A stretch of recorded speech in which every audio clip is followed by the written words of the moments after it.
Indiana Sports Corp President Patrick Talty joins us today with a look at what the Combine and the other big events in the pipeline mean for Indianapolis. Patrick, thanks for coming to our studio today. No, thanks for having me. Well, let's start with the Combine. As we said, a huge economic impact, $9 to $10 million, 30,000 visitors to the city.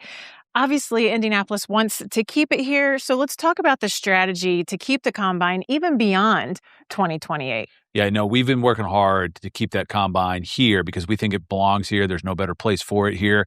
And really, when the NFL made it a public-facing event, that's really when we went to work. And we made sure that we have a great fan experience, but we're also now thinking a lot about how do we make that player and the athlete experience great. We have all of the pieces in place, and I think we'll be able to continue to compete well because of our partnership with IU, with the Convention Center, with Lucas Oil Stadium, Visit Indy, the Colts, and us.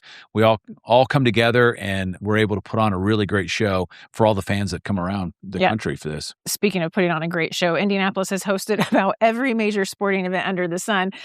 Super Bowl, Final Fours, WNBA and NBA All-Star weekends.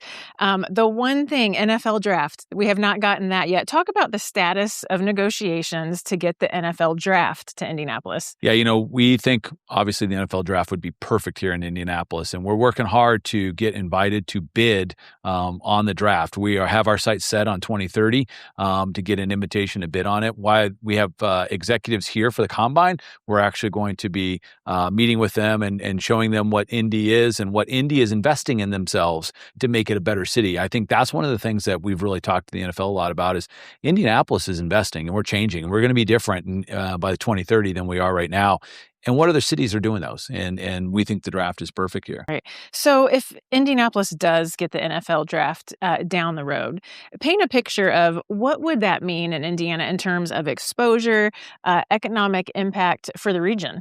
I mean, it's a big event and it is a big economic impact. You think of all the fans that came to Nashville and Detroit, it's hundreds of thousands of fans that would be spending money in central Indiana. But it is the opportunity for every 32 NFL teams to come here, and all their fans are going to be, they're 0-0.